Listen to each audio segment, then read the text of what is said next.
Hi friends, నమస్తే. Welcome to T.ANU'S kitchen Telugu. రోజు recipe రోటి పచ్చడి తయారు చేసే విధానం షేర్ చేస్తున్నానండి. చూస్తుంటేనే అర్థమైపోయి ఉండొచ్చు. ఈ దోసకాయ ముక్కల పచ్చడి తయారు చేసే విధానం ఈరోజు చూపించబోతున్నాను. చాలా అంటే చాలా టేస్ట్గా ఉంటుందండి. ఇదే విధంగా తప్పకుండా ట్రై చేయండి. ట్రై చేసి మీకు ఎలా ఉందనేది నాకు కామెంట్స్లో తెలియజేయండి. ముందుగా దోసకాయ ముక్కల పచ్చడి తయారు చేసుకోవడానికి దోసకాయ అనేది బాగా పచ్చిగా ఉండాలండి. తీపి అనేది రాదు. చాలా బాగుంటుంది పచ్చడి కూడా. పైనంతా కూడా చెక్కు తీసేసుకొని దీనిలో చేదు అనేది ఉంటుందండి. ముందుగా ఆ చేదు చూసుకొని మీకు విత్తనాలు కావాలంటే వేసుకోండి, విత్తనాలు అక్కర్లేకపోతే సపరేట్ చేసేసుకోండి. ముక్కలు కూడా మంచిగా మీడియం సైజ్గా కట్ చేసుకోండి. నేను 2 దోసకాయలు ఈ విధంగా కట్ చేశానండి. చిన్న పీసెస్గా కట్ చేసుకోవడం వల్ల దోసకాయ పచ్చడి చాలా బాగుంటుంది. పచ్చడి తయారు చేసుకునే విధానం చూద్దామండి. దోసకాయ పచ్చడి తయారు చేసుకోవడానికి ఇక్కడ నేను ప్యాన్లో 1 టేబుల్ స్పూన్ ఆయిల్ యాడ్ చేస్తున్నాను. ఇక్కడ ఆయిల్ బాగా కాగిపోయిన వెంటనే కూడా పల్లీలు 2 టేబుల్ స్పూన్ యాడ్ చేస్తున్నాను. పల్లీల ప్లేస్లో వైట్ నువ్వులు కూడా యాడ్ చేసుకోవచ్చు. మీడియం సైజులో పెట్టేసేసుకొని కొద్దిగా మంచి కలర్ వచ్చేంత వరకు కూడా బాగా వేయించుకోవాలి. ఈ వేగిపోయిన వెంటనే కూడా నేను ఒక బౌల్లోకి యాడ్ చేసేస్తున్నాను. సేమ్ ఆయిల్లోనే ఇంకా ఆయిల్ కూడా యాడ్ చేసుకోకలేదండి. ఒక 10 లేక 12 మీ కారం ఎంత తీసుకుంటారో దాన్ని బట్టి యాడ్ చేసుకోవచ్చు అండి. ఆయన మూత పెట్టేసుకుందాం.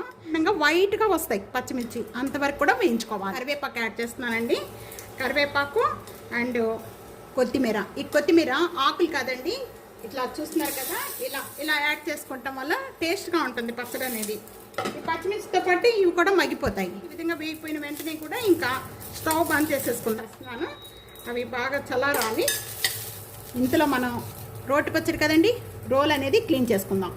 ఎంత ముద్దుగా ఉందో రోల్ అనేది. ఈరోజు ఈ రోట్లో పచ్చడి చేస్తున్నాను, రోటి పచ్చడి. అసలు రోటి పచ్చడిలో పచ్చడి తయారు చేయటం వల్ల ఏ పచ్చడి అయినా కూడా అసలు చాలా టేస్ట్గా ఉంటుందండి. ఒక్కసారి ఈ విధంగా తప్పకుండా ట్రై చేయండి, మీరే చెప్తారు కామెంట్. రోటి పచ్చళ్ళు రోట్లోనే రుబ్బుకుంటే చాలా బాగుంటుంది. వేయించుకున్న పల్లీలన్నీ కూడా ఇప్పుడు వేసేస్తున్నాను. మెత్తగా అయిన తర్వాత వీటితో పాటు పచ్చిమిర్చి కూడా చేసేసుకుందాం కదా. పల్లీలు బాగా మెత్తగా నూరుకున్నాక ఒక 6 లేక 7 వెల్లుల్లిపాయ రెబ్బలు యాడ్ చేస్తున్నాను. ఇవి కూడా బాగా మెత్తగా చేసుకుందాం. ఒక్కొక్కటి యాడ్ చేసుకోవడం వల్ల చక్కగా మెత్తగా నలిపోతాయండి, చిందకుండా ఉంటుంది. మెత్తగా అయిపోయిన వెంటనే కూడా ఇప్పుడు మనం పచ్చిమిర్చి యాడ్ చేసుకుందాం. ఇప్పుడు మనం కరివేపాకు, పచ్చిమిర్చి, కొత్తిమీర కదా ఇలా వేసుకొని చేసుకోవడం వల్ల చాలా బాగుంటుందండి. పల్లీలు యాడ్ చేసాం కాబట్టి ఇలా గట్టిగా అవుతూ ఉంటుంది. అలా ఉన్నప్పుడు కొద్దిగా వాటర్ అనేది యాడ్ చేసుకోవద్దు, ఎందుకంటే మనం దోసకాయలు యాడ్ చేసుకున్నాక వాటర్ అనేది వస్తూ ఉంటుంది. కల్లుప్పు అయితే పచ్చళ్ళకి బాగుంటుందని కొద్దిగా చింతపండు నేను ఇలాగ డైరెక్ట్గా యాడ్ చేసేసాను. 1 టేబుల్ స్పూను జీరా యాడ్ చేస్తున్నానండి. ఇప్పుడు బాగా మెత్తగా అయిపోయిన వెంటనే ఒక హాఫ్ అనేది దీంట్లో యాడ్ చేసేసుకొని మెత్తగా చేసుకుందాం. ఒక హాఫ్ అనేది సైడ్ పెట్టేసుకోండి, తర్వాత కలుపుకోవాలి. బాగా మెత్తగా చేసుకోవాలి.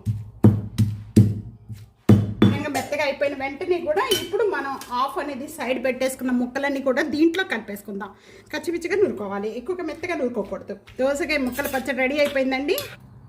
పచ్చడి తాలింపు పెట్టుకోవడానికి ప్యాన్లో 2 టేబుల్ స్పూన్ ఆయిల్ యాడ్ చేస్తున్నాను. 3 లేక 4 వెల్లుల్లిపాయ రెబ్బలు, కొద్దిగా కచ్చిపిచ్చి ఎండుమిర్చి అన్ని పావు టేబుల్ స్పూన్ అండి. శనగపప్పు, జీరా, ఆవాలు యాడ్ చేస్తున్నానండి. మీకు కావాలంటే వేసుకోండి, లేకపోతే లేదు. ఇంగువ చాలా బాగుంటుందండి పచ్చళ్ళకి ఇంగువ యాడ్ చేయడం వల్ల. కరివేపాకు యాడ్ చేస్తున్నాను. స్టవ్ ఆన్ చేసేసుకున్నామండి. పప్పుల పాటు కొద్దిగా కొత్తిమీర యాడ్ చేస్తున్నాను. నేను పెద్ద కూడా ఈ పచ్చళ్ళలోకి యాడ్ చేసేద్దాం. వేడి వేడి రైస్లోకి కొద్దిగా పచ్చడి వేసుకొని తినండి. దీంతోపాటు ఆమ్లెట్ కానీ అప్పడాలు కానీ మర్చిపోకండి తీసుకోవడం, చాలా టేస్ట్గా ఉంటుంది. తప్పకుండా ఈ రెసిపీ ఇదే విధంగా ట్రై చేసి మీరు ఎలా ఉందనేది నాకు కామెంట్స్లో తెలియజేయండి. వీడియో నచ్చితే కనుక ఫ్యామిలీకి, ఫ్రెండ్స్కి video share and like, comment, subscribe చేసుకోవడం అస్సలు మర్చిపోదండి. Thank you for watching. Next వీడియోలో మళ్ళీ కలుద్దాం. అంతవరకు సెలవు, బాయ్.